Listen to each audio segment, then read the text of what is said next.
Bonjour à tous, très heureuse de vous retrouver encore une nouvelle fois à la présentation du MAG sur School TV. Patrice Boisfer sera là évidemment pour les prochaines. Allez, c'est parti pour 30 minutes sur la scolarité de vos enfants. Aujourd'hui, mission orientation, on s'intéresse au service civique. Voici le sommaire. En quoi consiste le service civique? Quelles sont les missions? Une indemnité est-elle prévue? Est-ce ouvert à tous? On en parle dans un instant, ce sera la loupe évidemment avec Irina Capron.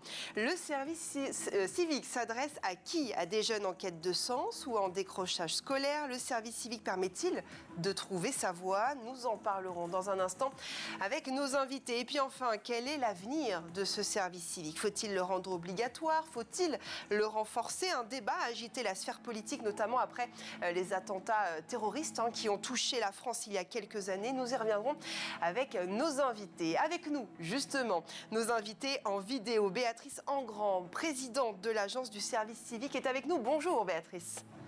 Bonjour.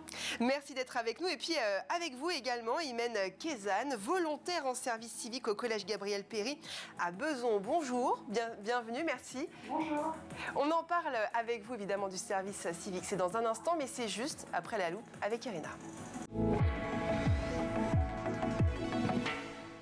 Irina, bonjour. Bonjour Mathilde. Alors explique-nous ce qu'est le service civique. Alors le service civique, ce n'est pas un stage, ni du bénévolat, ni un emploi salarié, c'est un engagement volontaire.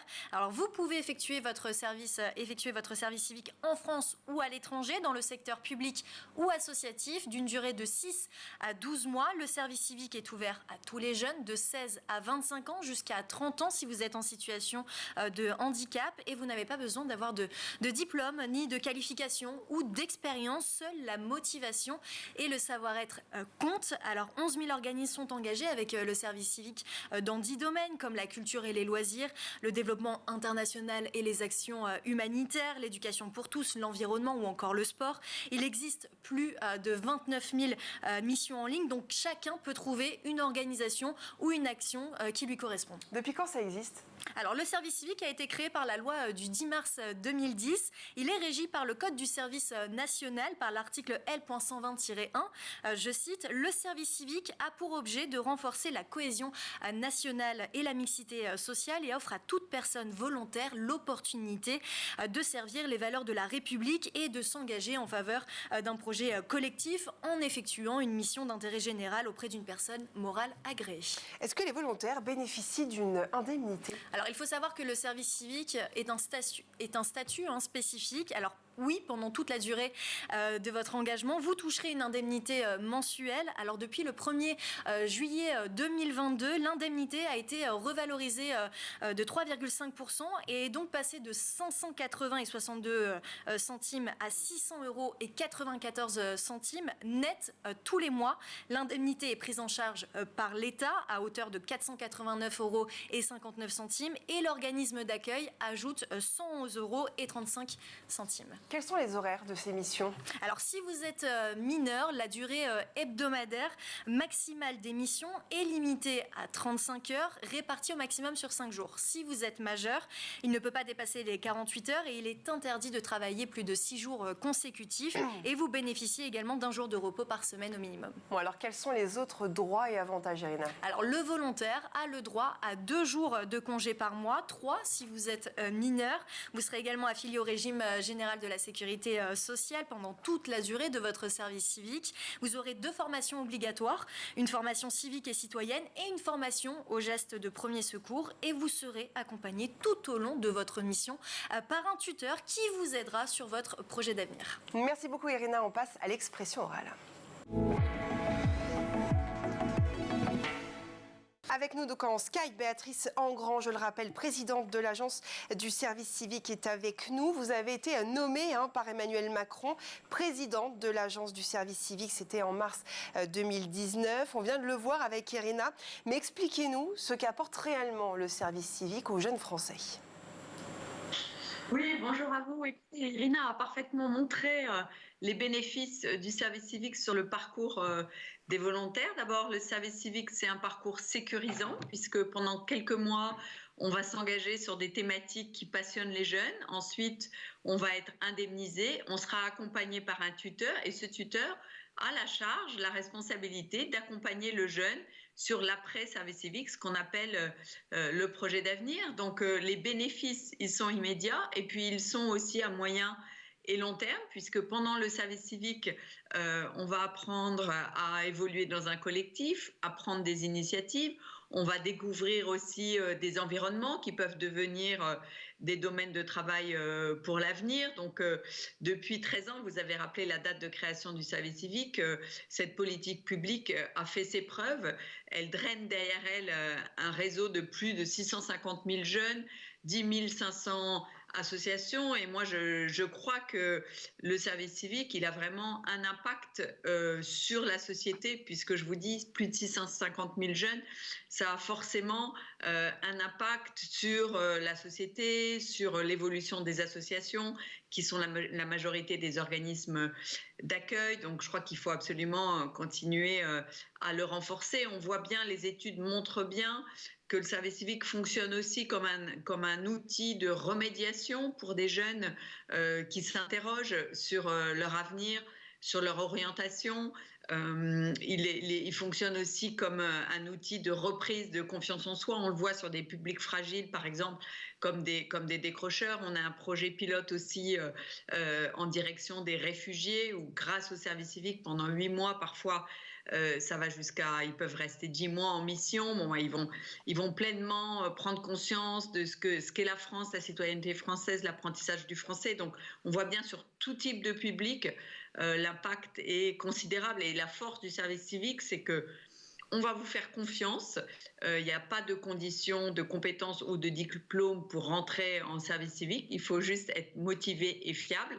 Vous allez pouvoir prendre des initiatives et c'est ça finalement qui va générer cet épanouissement personnel et professionnel. Qui sont ces volontaires alors? Est-ce qu'ils sont forcément en décrochage scolaire, en difficulté, en quête aussi de sens, d'un avenir?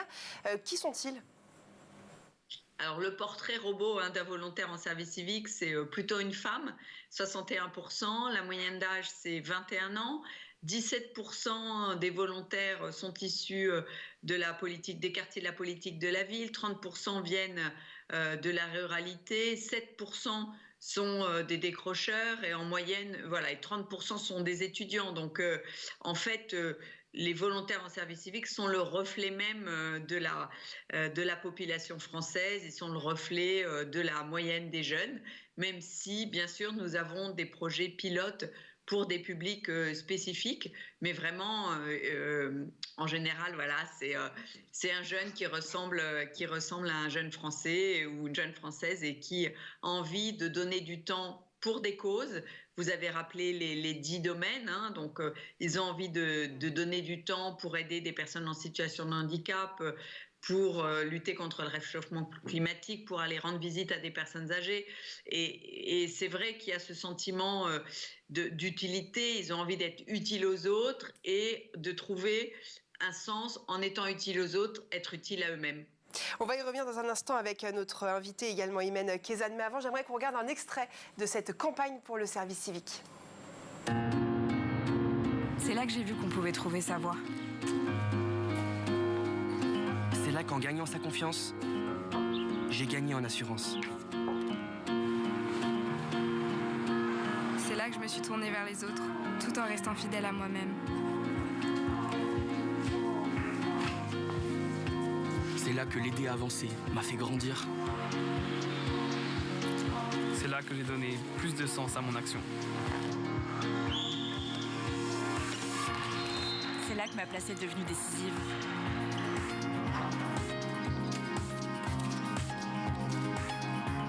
C'est là que son regard a changé ma vision du monde. C'est là que j'ai choisi de m'engager avec le service civique. On vient de voir donc diffuser un extrait de cette campagne pour le service civique. Imen Kezane, vous êtes volontaire en service civique au collège Gabriel Péri à Besançon dans le cadre donc du dispositif Devoirs faits. Pourquoi cet engagement? Vous avez quel âge déjà pour commencer? Alors déjà merci. Et moi j'ai 22 ans. Donc, pourquoi est-ce que j'ai choisi cette cause-là, en fait, et plus particulièrement mon organisme qui est ZUPDECO.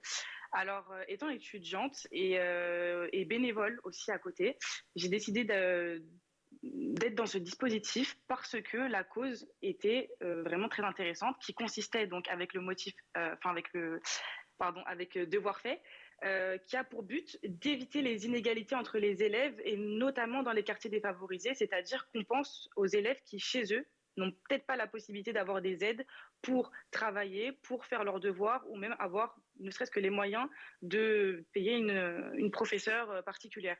Donc c'est pour ça que moi j'ai décidé cette cause-là qui consiste donc à faire les devoirs notamment à l'école pendant des heures de trou pour les décharger de travail. Et je trouve vraiment cette cause très intéressante et qui peut vraiment aider, et comme je le vois, qui aide vraiment beaucoup d'élèves. Même on pense aux élèves qui n'ont pas spécialement des parents qui parlent français, etc., ou des personnes, des réfugiés qui ne parlent pas non plus français. Moi, je suis là pour les aider, les accompagner. Je travaille même avec des Ulysses aussi. Et c'est vraiment pour but d'aider tout le monde pour éviter les inégalités au maximum. Donc, vous êtes au sein du collège pour que l'on comprenne bien, c'est ça, et vous aidez en tout cas les élèves donc, qui ont du collège, donc on parle des élèves qui ont entre 11 et 14 ans, c'est bien ça, à faire leurs devoirs.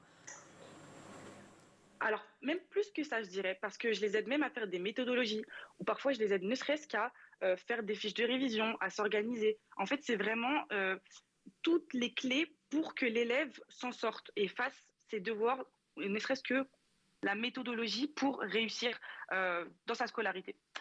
Béatrice, en grand, c'est vrai, on constate que de plus en plus de jeunes en 2022 sont en quête de sens, que cela se soit effectivement dans leurs choix professionnels, leurs engagements, leur quotidien. Est-ce que justement le service civique permet de répondre à cette quête de sens ? Je crois que l'exemple d'Imen, il est parfait parce qu'elle montre bien, elle a bien montré qu'elle avait envie de rendre service, d'être utile et par là de trouver un sens évidemment à sa vie et à son quotidien. On a une génération qui s'interroge aussi sur l'avenir, c'est évidemment très en reflet de la situation climatique. La période Covid aussi a beaucoup bousculé les comportements des jeunes. Ils ont pris conscience, comme beaucoup d'entre nous, que tout pouvait basculer très vite. Et oui, on a une génération là, depuis l'après-Covid, c'était en germe avant, qui est très mobilisée sur le sens, plus que sur la rentabilité. L'intérêt du service civique, c'est qu'on peut vraiment combiner les deux aspects, c'est-à-dire la recherche de sens, l'utilité sociale et le bénéfice pour soi-même. On en a déjà parlé, les formations, le tutorat, l'indemnité. Le bénéfice aussi sur le parcours professionnel. Vous savez, 71% des recruteurs considèrent que le service civique, c'est un atout sur un CV. 63% disent qu'ils recruteraient prioritairement un jeune qui a fait un service civique par rapport à un qui ne l'aurait pas fait. Les 93% des recruteurs en ont une bonne image. Donc, je crois vraiment que cette politique publique, elle répond aux enjeux qui sont les nôtres aujourd'hui, ceux de la solidarité sociale, de la quête de sens et puis du lien intergénérationnel. Alors, j'ai regardé aussi quelques annonces en préparant cette émission, notamment dans plusieurs écoles où l'éducation nationale engage, on le voit notamment avec Imen, des volontaires en service civique dans des écoles maternelles jusqu'au lycée. Là, on a l'exemple du collège, mais notamment le rectorat de l'Académie de Nantes qui cherche activement à recruter jusqu'à 900 volontaires. Ça paraît quand même assez énorme. Est-ce que le service civique, mine de rien, ne sert pas à pallier un manque de personnel, notamment peut-être d'animateurs dans le secteur de l'éducation ?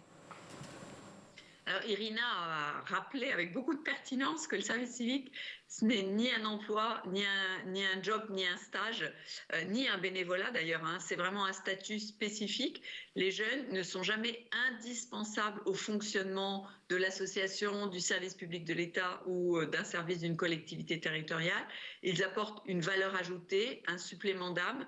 Et c'est vrai, voilà, les volontaires, par exemple, ceux qui rendent visite à des personnes âgées, s'ils n'étaient pas dans les EHPAD, ce serait catastrophique, mais l'EHPAD pourrait quand même fonctionner de la même manière là avec notre volontaire à besoin. Donc évidemment que c'est très demandé parce que ça apporte une énergie, un regard neuf, un supplément d'âme, comme je l'ai dit, mais ça ne fait pas fonctionner une structure et c'est très important dans la mesure où on parle de jeunes qui sont indemnisés 600 € par mois et donc ils ne peuvent pas faire la même chose que des personnes qui gagneraient le SMIC ou autre. Mais évidemment, en toute transparence, c'est un point d'attention. Évidemment, on doit contrôler cette non-substitution à l'emploi à laquelle vous faites allusion. Parce que notamment, il y a un problème de formation en règle générale, mais là notamment, ce sont des jeunes donc, qui ont en général une vingtaine d'années. C'est vrai. Comment se passe la formation, notamment dans l'éducation? C'est ce qui nous intéresse aujourd'hui, pour avoir accès aux écoles, collèges et lycées, etc. Alors, en fait, en arrivant en mission, les jeunes vont être formés soit par les enseignants disponibles qui se sont déclarés comme volontaires pour accueillir les volontaires justement, qui vont tutorer les jeunes. Et encore une fois, les missions qui sont proposées, elles peuvent être remplies sans condition de compétences et de diplôme. Ce qui compte, c'est la motivation. Et évidemment, lorsqu'on arrive en mission, le tuteur et l'ensemble de l'équipe va vérifier que le volontaire est en capacité d'effectuer ce qui est demandé. Ce qui est important aussi, c'est qu'il va pouvoir prendre des initiatives, mais évidemment, dans le cadre d'Imen, il n'est pas question qu'elle fasse réviser, par exemple, des cours de classe préparatoire. Voilà, elle aide des élèves sur un niveau qui est le sien, et c'est important de souligner ce point. Comment sont recrutés alors ces jeunes? Et puis même eux, s'ils veulent être volontaires au service civique, qu'est-ce qu'ils doivent faire? Se rendre sur le site internet, c'est ça? Alors, évidemment, la première adresse, c'est service-civique.gouv.fr, la plateforme de mise en relation entre les organismes qui ont publié les missions et les volontaires. Aujourd'hui, il y a plus de 30 000 missions sur le site. On en a eu plus de 100 000, 120 000 même sur l'ensemble de l'année, qui auront touché, on pense à la fin 2022, plus de 145 000 jeunes. Donc, c'est très important. La première adresse, le site internet, créer son profil et puis ensuite chercher des missions en fonction de la thématique ou du territoire sur lequel on se trouve. C'est extrêmement simple. Alors, Imen, comment est-ce que tu as fait, toi notamment, pour avoir accès à cette mission? Tu t'es rendue sur le site, c'est ça? Tu t'es inscrite? Alors, en étant très honnête, moi, c'est plutôt l'organisme qui m'a plu. Et par la suite, j'ai vu que c'était en lien avec justement le service civique. Donc, en fait, j'avais déjà entendu parler du ZUP-DECO. Et après, je me suis rendu compte que c'était donc une mission de service civique. Et je m'étais renseignée justement pour savoir si, étant étudiante, ça pouvait pallier avec mon emploi du temps. Et au final, c'était totalement parfait.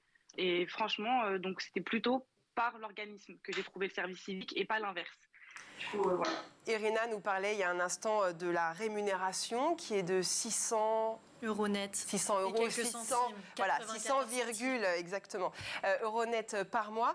Béatrice, comment est-ce que l'État, parce que l'argent provient de l'État, c'est l'État qui rémunère ses volontaires, comment est-ce que l'État a un œil sur ces missions? Comment sont contrôlées ces missions et puis peut-être ces volontaires par la même occasion?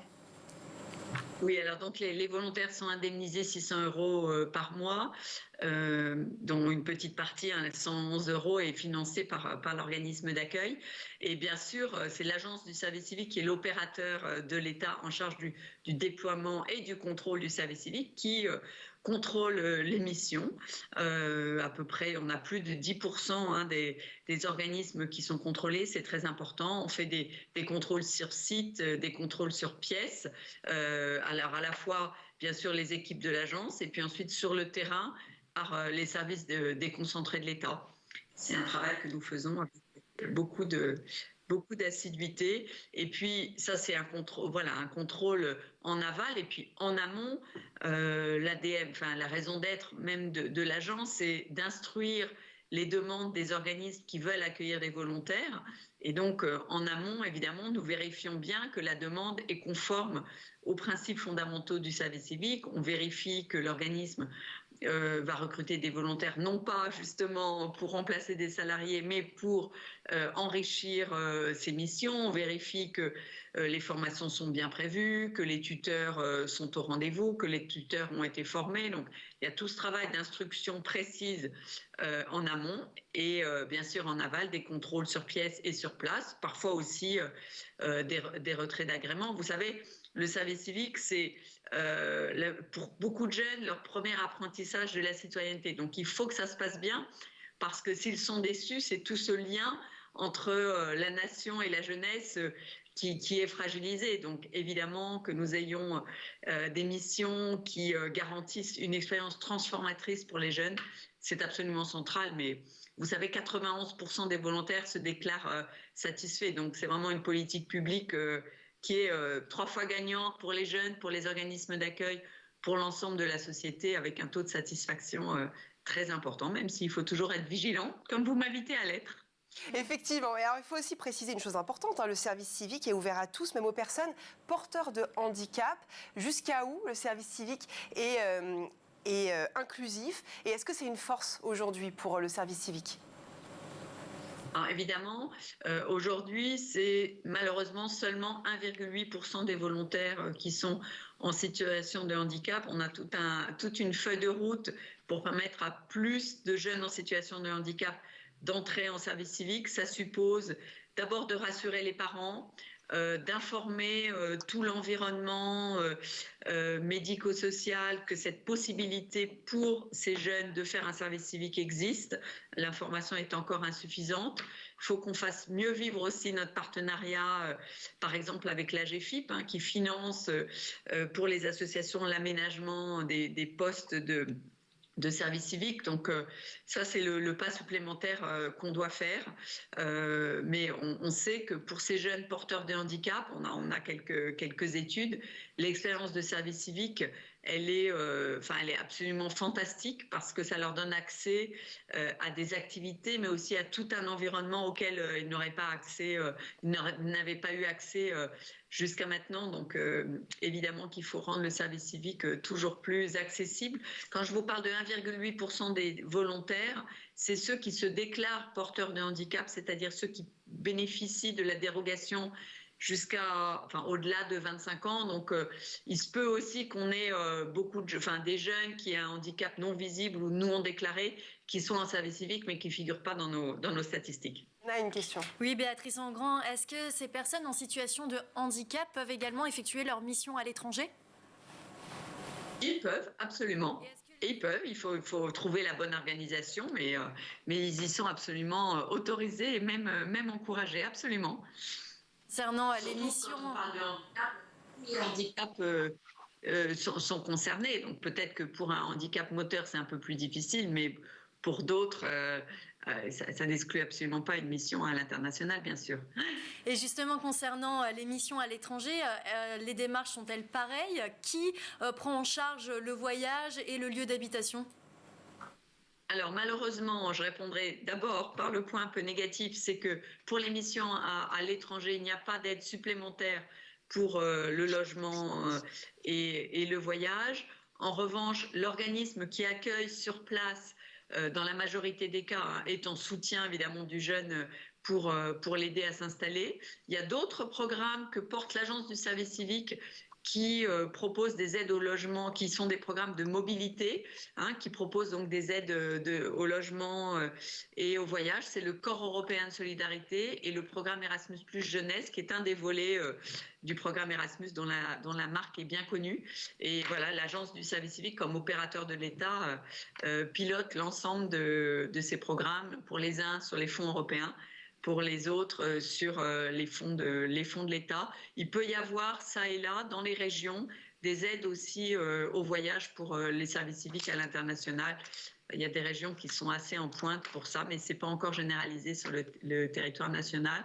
Et c'est à peu près 1500 volontaires qui font leur service civique à l'international. C'est encore trop peu, me semble-t-il. On était à près du double avant la crise Covid. Ça a beaucoup diminué pour des raisons que vous imaginez bien, du fait de la crise. Et on doit maintenant remettre l'ouvrage sur le métier pour réenclencher aussi ce service civique à l'international, qui apportent aussi d'autres compétences et puis qui jouent ce rôle de diplomatie d'influence au sens où ce sont de jeunes Français qui vont à l'étranger porter une certaine image de la France. Certains messages, effectivement. Merci. On va passer tout de suite à l'info en plus avec Arena. Alors pour cette info en plus, vous allez nous parler d'un sondage IFOP. Effectivement, alors Béatrice Engrand, on en a parlé, mais c'est important quand même de le rappeler. Un sondage IFOP dévoilé en septembre dernier révélait que 65% des recruteurs sélectionnaient les jeunes qui ont fait un service civique. Alors pourquoi le service civique est-il un plus pour le CV? Parce que les volontaires, pendant leur mission, vont prendre des responsabilités, vont gagner confiance en eux et gagner en soft skills, donc des compétences humaines et sociales que recherchent énormément les recruteurs. Et en 2021, pour 80% des jeunes qui ont fait un service civique, leur mission leur a été utile dans leur projet d'avenir. Effectivement, Béatrice, est-ce que l'on constate aujourd'hui des employeurs plus enclins à prendre chez eux, dans leurs entreprises, des employés qui sont passés par le service civique? Alors, en tout cas, le service civique convainc les recruteurs et les DRH, ça c'est certain. Et dans les entreprises, vous entendez parler comme moi de la crise du recrutement.